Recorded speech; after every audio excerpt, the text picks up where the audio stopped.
Gbami o, ile-ifowópamọ First Bank kọ̀ láti dá 949,000 naira owó mi padà fún mi o. Arabinrin kan ló ké gbàjarè síta bẹ́ẹ̀ nílùú Ibadan. Inú ewu ni èmi àti ìdílé mi wà o. Wọ́n fẹ́ gbẹ̀mí mi o. Iyabo Ojo ló ké gbàjarè síta bẹ́ẹ̀ látàrí àwọn èèyàn kan tó ń dunkoko mọ́. Ilẹwa Naíjíríà kọjalẹ láti gba ọ̀pọ̀ àtìpó ọmọ ilẹ̀ Venezuela tí Trump fẹ́ fi ránṣẹ.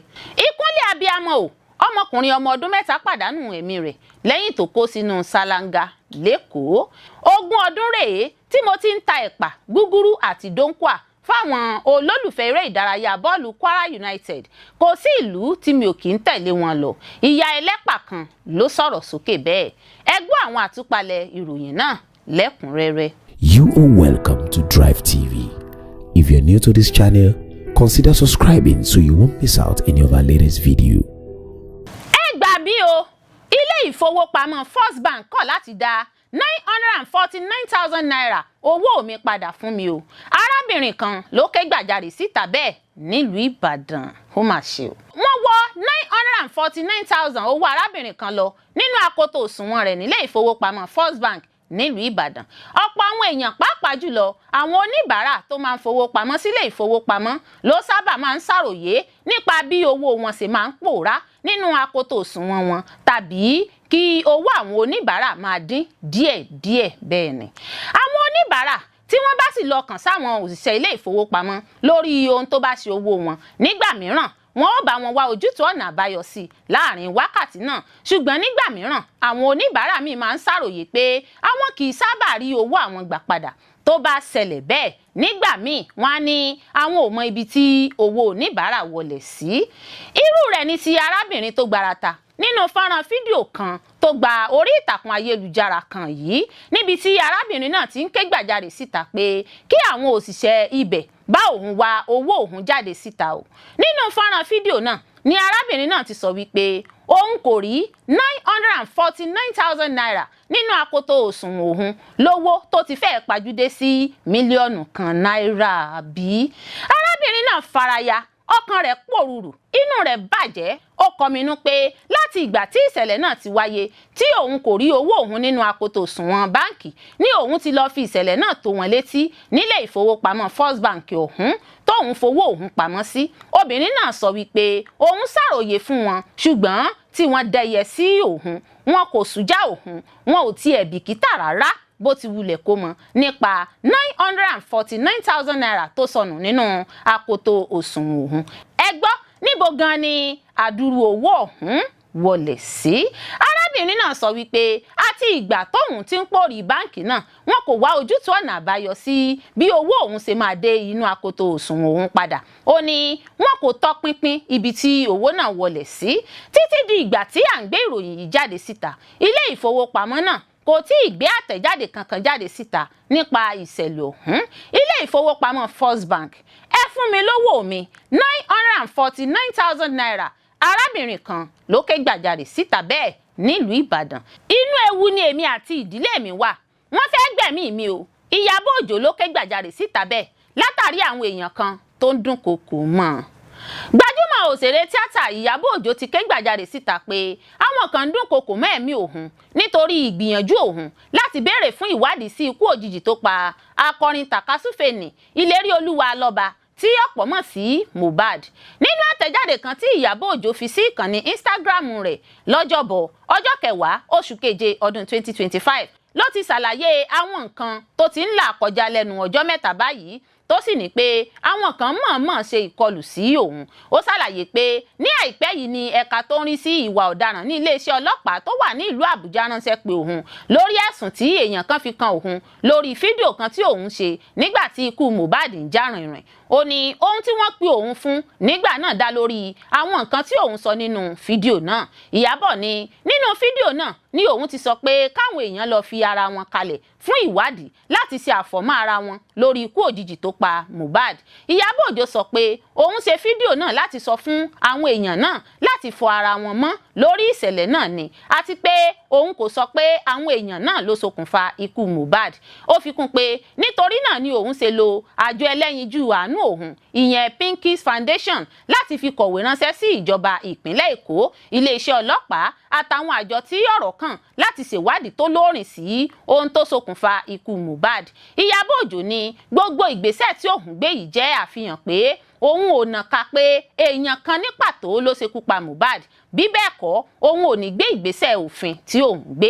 Gbajúmọ̀ òṣèré náà kọminú pé pẹ̀lú gbogbo bí òun ṣe làkàkà láti rí i pé ìgbésẹ̀ òun wà lábẹ́ òfin, ó sọ pé àwọn èèyàn kan ń pè fún ikú òun, ba ohun tí òun fi ń ṣe ọrọ̀ ajé jẹ́, tí wọ́n sì ń dúnkokò mọ́ ẹ̀mí òun àti ti àwọn ọmọ òun. Ó tẹ̀síwájú pé ṣáájú ìgbéyàwó ọmọ òun ní orílẹ̀-èdè Tanzania ni wọ́n fi lẹ́tà ìdúnkokò kan ránṣẹ́ sí òun pé kí òun múra sílẹ̀ fún àwọn nǹkan aburú tó máa ṣẹlẹ̀ sí òun láàrin oṣù mẹ́ta.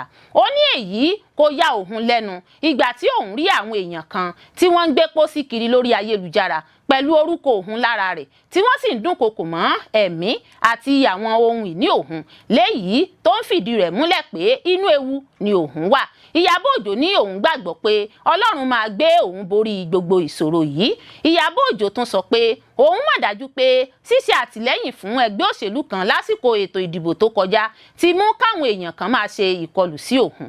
Ó ní pẹ̀lú gbogbo ìlàkàkà yìí òun gbàgbọ́ pé Ọlọ́run máa gbé òun borí gbogbo ìṣòro yìí àti pé òun mọ̀ pé bí òun ṣe máa ń pè fún ìdájọ́ òdodo lórí àwọn ìṣẹ̀lẹ̀ àwùjọ ti jẹ́ kí òun ní ọ̀tá tó pọ̀. Ó fi kún pé òun ṣetán láti tún jẹ́ àwọn ọlọ́pàá tí wọ́n bá tún ránṣẹ́ pé òun lórí ìwádìí tó ń lọ lọ́wọ́ láìsí ìbẹ̀rù kankan. Bákan náà ló rọ àwọn èèyàn láti fún òun láàyè láti ṣọ̀fọ̀ ọ́fíìsì òun tó ṣẹ̀ṣẹ̀ jóná, kí òun tọ́jú ara òun pẹ̀lú gbogbo nǹkan tí wọ́n ń gbé jáde lórí ayélujára. Nínú fídíò kan tí Iyabo Ojo fi sórí ìkànnì Instagram rẹ̀ lálẹ́ ọjọ́ ìṣẹ́gun ló ti kéde pé ìrọ̀lẹ́ ọjọ́ ìṣẹ́gun ọjọ́ kẹjọ oṣù keje ọdún 2025 ní ìjàmbá iná ṣọṣẹ́ ní ilé òun. Iyabo Ojo sọ pé òun dúpẹ́ lọ́wọ́ Ọlọ́run pé ìṣẹ̀lẹ̀ náà kò mú ẹ̀mí èèyàn kankan lọ. Lẹ́yìn náà ni ọmọ rẹ̀ Priscilla Ojo gbé lẹ́tà ìdúnkokò kan jáde tó ní wọ́n fi ránṣẹ́ sí ọ́fíìsì tó jóná náà ṣáájú ìgbéyàwó òun. Ó ní àwọn fi lẹ́tà náà pamọ́ kí ìyá òun má rí títí tí ìgbéyàwó náà fi parí. Yàtọ̀ sí èyí, láìpẹ́ yìí ni fídíò kan gba orí ayélujára níbi tí àwọn kan ti gbé àwòrán Iyabo Ojo, ìyàwó Mohbad àti Mohbad dání, tí wọ́n sì ń sọ̀rọ̀ òdì sí Iyabo Ojo. Ohun táwọn èèyàn náà ń sọ ni pé wọn kò jẹ́ kí ìdájọ́ òdodo wáyé lórí ikú Mohbad.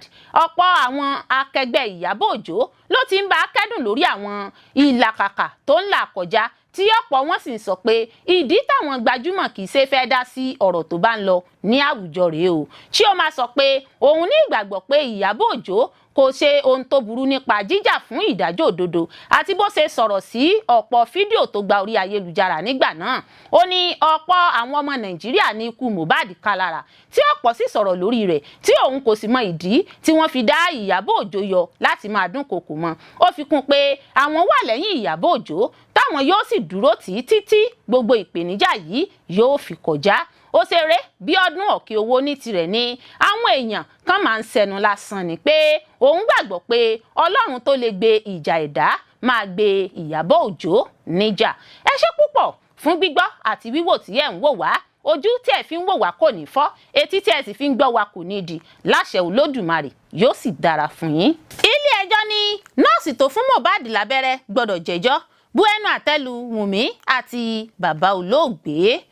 Ilé-ẹjọ́ tó ń gbọ́ ẹjọ́ ẹ̀sùn ikú tó pa gbajúmọ̀ olórin tàkasúfèé Ìléríolúwa Mohbad Alọ́ba ti sọ pé kò sí ọwọ́ ẹnikẹ́ni nínú ikú olórin ọ̀hún. Àmọ́ ṣá, adájọ́ ilé-ẹjọ́ náà tó ń jókòó nílùú Ìkòròdú nípínlẹ̀ Èkó, Adédayọ̀ Ṣótóbi, tọ́ka sí nọ́ọ̀sì tó ṣètọ́jú olóògbé náà ṣáájú ikú rẹ̀. Ṣótóbi sọ pé ìtọ́jú tí nọ́ọ̀sì náà ṣe kò bá òfin mu, bẹ́ẹ̀ ni kò ṣe ìtọ́jú olóògbé náà ní ìlànà àwọn oníṣègùn tó tọ́. Adájọ́ ọ̀hún ti sọ pé kí wọ́n ṣe ẹjọ́ nọ́ọ̀sì náà Fisáyọ̀ Ògèdèǹgbé lórí ẹ̀sùn pé ó ṣe iṣẹ́ tí kò ní ìmọ̀ tó tọ́ nípa rẹ̀ àti bó ṣe fún Mohbad lábẹ́rẹ́ láì kọ́kọ́ gba àṣẹ láti ṣe bẹ́ẹ̀ lọ́wọ́ dókítà. Adájọ́ Sótóbi ní gẹ́gẹ́ bí abala 19 òfin tó rọ̀ mọ́ ìwádìí ikú òjijì nípìnlẹ̀ Èkó, ilé-ẹjọ́ yìí dá lábàá pé kí ọ́fíìsì ètò ìdájọ́ ìpínlẹ̀ Èkó ṣe ẹjọ́ nọ́ọ̀sì Felicia Ògèdèngbé lórí ẹ̀sùn pé ó ń ṣiṣẹ́ ìṣègùn láì gba àṣẹ àti láì bìkítà. Ilé-ẹjọ́ náà tún sọ pé ó yẹ kí ọlọ́pàá ṣèwádìí kíkún lórí ìwé ẹ̀sùn tí olóògbé náà kọ mọ́ Sam Larry àti Naira Marley ṣáájú ikú rẹ̀ látàrí àwọn ọ̀rọ̀ kan tó jẹyọ lásìkò ìgbẹ́jọ́ ọ̀hún. Lẹ́yìn náà ni adájọ́ Sótóbi tún dá Joseph Alọba tó jẹ́ bàbá Mohbad lẹ́bi pé ó tètè sáré sin òkú ọmọ rẹ̀ láì kọ́kọ́ ṣe ìwádìí ohun tó pa á. Ní ti Wùnmí Alọba tó jẹ́ ìyàwó olóògbé, ilé-ẹjọ́ bu ẹnu àtẹ́ lù pé ó ṣètọ́jú ọkọ rẹ̀ nínú ilé lásìkò tó yẹ kó gbé lọ sílé ìwòsàn níbi tí àwọn akọ́ṣẹ́mọṣẹ́ oníṣègùn yóò ti tọ́jú rẹ̀. Ilé-ẹjọ́ ọ̀hún tún bu ẹnu àtẹ́ lù bí ọ̀rọ̀ ikú olóògbé náà ṣe di tọrọ fọ́nkálẹ̀ lórí ayélujára tí onírúurú èèyàn sì ń ṣe ìdájọ́ fúnra wọn. Lẹ́yìn náà ló rọ ìjọba kó máa pèsè ètò ààbò tó péye fáráàlú ní gbogbo ìgbà. Ó tún rọ àwọn agbófinró kí wọ́n dẹ́kun láti máa fi ọwọ́ yẹpẹrẹ mú ètò ààbò aráàlú. Ọjọ́ 12 oṣù kẹsàn-án ọdún 2023 ni Mohbad jáde láyé lẹ́yìn tó gba ìtọ́jú nínú ilé látàrí bó ṣe ṣèṣe níbi òde kan. Lára àwọn tí aráàlú kọ́kọ́ fi ẹ̀bi ẹ̀sùn ikú rẹ̀ kàn ní Naira Marley àti Sam Larry látàrí bí wọ́n ṣe kọ́kọ́ dúnkokò mọ́ ṣáájú ìṣẹ̀lẹ̀ ikú rẹ̀. Àmọ́ ilé-ẹjọ́ ti sọ pé Naira Marley àti Sam Larry kò lọ́wọ́ nínú ikú rẹ̀ bó tilẹ̀ jẹ́ pé ó ṣeéṣe kí wọ́n dúnkokò mọ́ ṣáájú kó tó jáde láyé. Ilẹwa Nàíjíríà kọ̀jálẹ̀ láti gba ọ̀pọ̀ àtìpó ọmọ ilẹ̀ Venezuela tí Trump fẹ́ fi ránṣẹ́ ọ̀dà báun. Mínísítà tó ń rí sí ọ̀rọ̀ nípa òkè òkun lórílẹ̀‐èdè Nàìjíríà Yusuf Tuga ti jẹ́ kó di mímọ̀ pé orílẹ̀‐èdè Nàìjíríà kò ní juwọ́ sílẹ̀ sí ìdúnkokò láti orílẹ̀‐èdè Amẹ́ríkà láti tẹ́wọ́ gba àwọn èèyàn Venezuela tí wọ́n fẹ́ wá sí àtìpó ní Nàìjíríà àti ìdúnkokò lórí ọ̀rọ̀ físà àti àfikún owó ìtajà. Yusuf Tuga sọ fún iléeṣẹ́ ìròyìn aládàáni Channels TV pé orílẹ̀-èdè Nàìjíríà gan ní ọ̀pọ̀ ìṣòro tó ń dojúkọ ní ìkápá rẹ̀ tí kò sì lè jẹ́ orílẹ̀-èdè kẹta fún àwọn ẹlẹ́wọ̀n láti òkè òkun tí ìjọba Trump fẹ́ kó wá sílẹ̀ adúláwọ̀. Ó ní ní báyìí 200 mílíọ̀nù 230 mílíọ̀nù èèyàn ló wà nílẹ̀ wa. Ó ní àwọn èèyàn náà ni wọ́n ó bú àwọn tí àwọn bá gba àwọn ẹlẹ́wọ̀n Venezuela yìí wọlé sí Nàìjíríà. Ó ní kò tọ̀nà fún orílẹ̀-èdè Nàìjíríà láti gba 300 ẹlẹ́wọ̀n Venezuela wọlé. Ó sì tún mẹ́nu bà òfin tí Amẹ́ríkà gbé kalẹ̀ láti dènà de àwọn arìnrìn-àjò. Ó ní káwọn èèyàn ní lọ́kàn pé Amẹ́ríkà ń dúnkokò mọ́ àwọn orílẹ̀-èdè adúláwọ̀ Áfíríkà kan pé kí wọ́n tẹ́wọ́ gba àwọn àtìpó Venezuela tó jẹ́ pé àwọn kan nínú wọn ṣẹ̀ṣẹ̀ kúrò lọ́gbà ẹ̀wọ̀n ni. Ó nira púpọ̀ fún orílẹ̀-èdè bíi Nàìjíríà láti ṣe èyí. Ó ní Ilẹwa Nàíjíríà ní ìṣòro tiẹ̀, àwọn kò lè tẹ́wọ́ gba àwọn èèyàn yìí nítorí Ọlọ́run. Ọ̀rọ̀ Tuga yìí ló jẹyọ lẹ́yìn ìpàdé tó wáyé láàrin ààrẹ Trump àti àwọn ilẹ̀ adúláwọ̀ 5 pé kí wọ́n tẹ́wọ́ gba àwọn èèyàn yìí tí US fẹ́ lé kúrò, èyí tó jẹ́ pé orílẹ̀-èdè abínibí wọn gan ti kọ̀ wọ́n. Ẹ̀wẹ̀, mínísítà fún ọ̀rọ̀ òkè òkun ní Liberia ti ní òun kò ní tẹ́wọ́ gba irúfẹ́ ìròyìn bẹ́ẹ̀ láti orílẹ̀-èdè Amẹ́ríkà. Ẹ ṣé púpọ̀ fún gbígbọ́ àti wíwò tí ẹ̀ ń wò wá. Etí tí ẹ̀ fi ń gbọ́ wa kò ní di, ojú tí ẹ̀ fi ń wò wá kò ní fọ́. Láṣẹ Àdẹ́dàá yóò sì dára fún yín. Àjọ EFCC ní cryptocurrency ni àwọn olóṣèlú kan ń lò láti kó owó ìlú lọ sókè òkun. Àjọ tó ń gbógun ti ìwà ìbàjẹ́ sísowó ìlú báṣubàṣu EFCC Ọlá Olúkóyèdé ti ké gbàjarè síta pé àwọn olóṣèlú kan ń kówó tí wọ́n fi ọ̀nà ẹ̀bùrú gbà sínú àpò owó crypto láti má lè fún àwọn agbófinró ní àǹfààní láti ṣàwárí wọn. Olúkóyèdé ní ìwádìí àjọ EFCC ṣàfihàn bí àwọn olóṣèlú àti òṣìṣẹ́ ìjọba ṣe ń lo crypto láti jí owó ìlú pamọ́. Ó sọ èyí lásìkò tó ń sọ̀rọ̀ níbi àpérò kan Africa Anti-Corruption Day lọ́jọ́bọ̀ Thursday tó wáyé nílùú Àbújá Èkó àti Ìbàdàn. Olúkóyèdè kìlọ̀ pé lílo crypto bíi orí ayélujára ṣe ti mú ọ̀pọ̀ àyípadà bá sísan owó lágbàáyé, bẹ́ẹ̀ ni ó tún jẹ́ ọ̀nà fún àwọn kọlọ̀ràn sí ẹ̀dá kan láti kó owó ìlú pamọ́. Ó ní ẹ̀rọ ayélujára ń tàn káàkiri àgbáyé. A ó rántí pé ní ọdún 2021 ilé ẹ̀kọ́ aládàáni kan ní Kano ti sọ pé àwọn ti bẹ̀rẹ̀ sí ní gbà kí akẹ́kọ̀ọ́ máa fi crypto san owó. Ọ̀gá ilé ẹ̀kọ́ náà Sabiu Musa sọ fún àwọn akọ̀ròyìn pé àwọn gbé ìgbésẹ̀ nítorí bí ọ̀pọ̀ èèyàn ṣe ń tẹ́wọ́ gba owó ojú òpó ayélujára yìí. Arákùnrin Sabiu fi ìgbésẹ̀ tuntun yìí tó àwọn akọ̀ròyìn létí, tó sì ní ilé ẹ̀kọ́ ní Oxford Science Academy tó wà ní Chiranchin finúfẹ́dọ̀ fẹ́ ṣe bẹ́ẹ̀ ni. Ó ní àwọn kò gbé ìgbésẹ̀ yìí láì ṣe pé àwọn fi tó àwọn òbí akẹ́kọ̀ọ́ àwọn létí.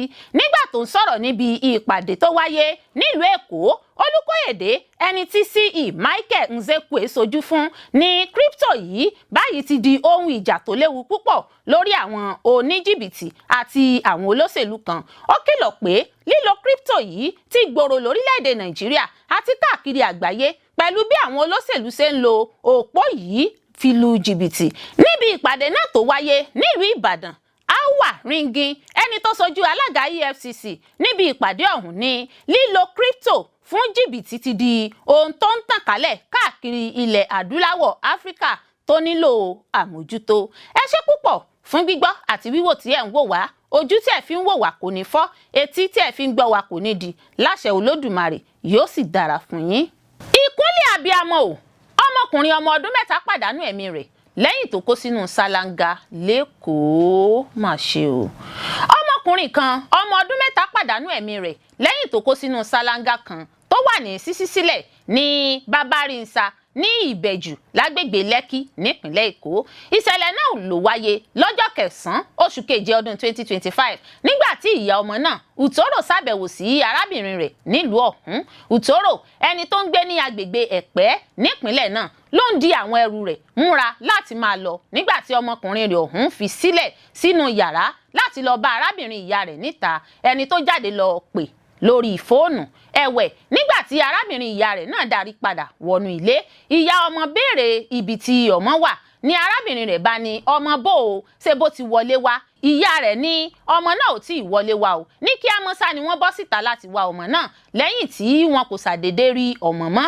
Lákòókò tí wọ́n ń wá ọmọ ọ̀hún, níṣe ni Utoro tajú kan rí bàtà ọmọkùnrin náà lẹ́bàá ṣáláńgá kan tó wà ní ṣíṣí sílẹ̀ lágbàlá ilé tó tì wọ́n. Níṣe ni ìyá ọmọ náà ké gbàjarè síta. Gẹ́gẹ́ bí ìyá ọmọ náà ṣe wí, ó ní bí òun ṣe tajú kan rí bàtà ọmọkùnrin òun nítòsí ṣáláńgá tó wà ní ṣíṣí sílẹ̀ ọ̀hún, torí ilé ọ̀hún ò ní ọgbà, níṣe lòun ké gbàjarè síta pé ọmọ òun ti kó sínú ṣáláńgá. Ìyá náà ní bí gbogbo àwọn ṣe gbìyànjú sa ipá àwọn láti gbé jáde kúrò láti inú ṣáláńgá náà, tí àwọn sì gbé ọmọ náà dìgbàdìgbà lọ gba ilé ìwòsàn tó súnmọ́ ìtòsí nílùú náà, tí wọ́n sì padà taari ọmọ náà lọ ọgbà ilé ìwòsàn general ní Àkódò. Ó sọ wípé èémí oxygen ni wọ́n fún un, ṣùgbọ́n tí àwọn dókítà tó wà lẹ́nu iṣẹ́ padà kéde ikú ọmọkùnrin náà ọmọ ọdún 3. Mà ṣe o. Ìyá ọmọ náà dá bàbá onílé náà lẹ́bi fún ìṣẹ̀lẹ̀ ọ̀hún tó wáyé. Ó sọ wípé àìmọye ìgbà ni arábìnrin òun ti ṣèkìlọ̀ fún bàbá onílé náà láti di ṣáláńgá ọ̀hún,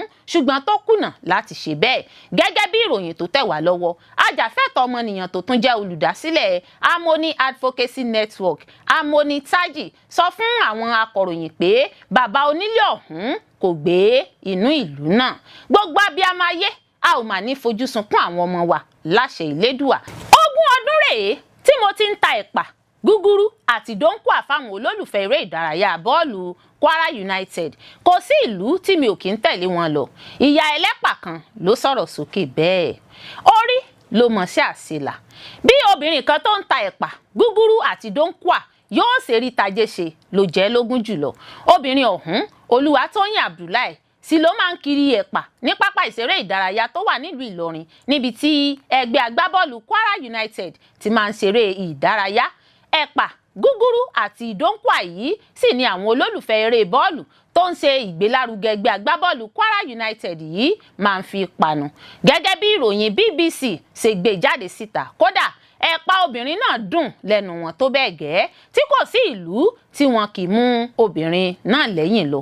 Lásìkò lásìkò tí ikọ̀ agbábọ́ọ̀lù Kwara United wá gbá bọ́ọ̀lù nílùú Èkó, Olúwatóyìn náà tẹ̀lé wọn lọ. Nígbà tó ń bá àwọn akọ̀ròyìn BBC Yorùbá sọ̀rọ̀, Iya Ẹlẹpa náà ní orúkọ tí gbogbo èèyàn mọ òun sí ni Iya Ẹlẹpa 1. Ó ní àwọn ọkùnrin agbábọ́ọ̀lù kan ló pàdé òun tí wọ́n sì ní ṣé òun lè wá máa ta ẹ̀pà fún àwọn. Òun sì ní bẹ́ẹ̀ ni. Wọ́n ní tó bá di ọjọ́ àbámẹ́ta Sátidé kí òun gbé ẹ̀pà wá sí pápá ìṣeré stadium, òun sì gbé lọ nígbà náà lọ́hùn. Láti ìgbà náà sì ni òun ti máa ń ta ẹ̀pà fún wọn ní pápá ìṣeré stadium. Kódà ẹni tó bá sì ra ẹ̀pà tó pọ̀ jù ni yóò ra ẹ̀pà àti gúgúrú ogún náírà. Iya Ẹlẹpa náà sọ wípé òun ti di nǹkan kan náà pẹ̀lú àwọn agbábọ́ọ̀lù àti eléré ìdárayá mìíràn tó wà ní pápá ìṣeré ìdárayá náà, kò sì sí ibi tí òun kì í tẹ̀lé wọn lọ. Iya Ẹlẹpa náà tún tẹ̀síwájú pé òun máa ń tẹ̀lé ikọ̀ agbábọ́ọ̀lù Kwara United káàkiri ilẹ̀ Yorùbá láti ṣe kóríyá fún wọn, tí òun sì tún ń ta ẹ̀pà àti gúgúrú òun. Ó ní òun ti tẹ̀lé wọn lọ sí Ìbàdàn, Èkó, Òṣogbo àti Àkúrẹ́.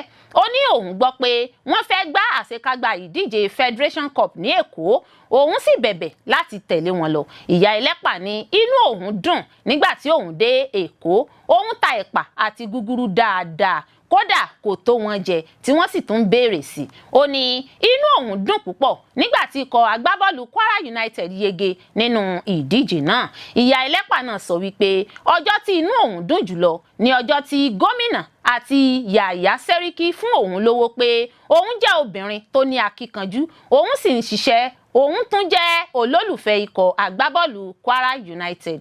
Olúwatóyìn Abdullahi wá gba àwọn obìnrin ẹgbẹ́ rẹ̀ ní ìmọ̀ràn àti kékeré àti àgbà láti múra sí iṣẹ́ kí wọ́n má bàa di obìnrin olóbìnrin tàbí wojú olójú.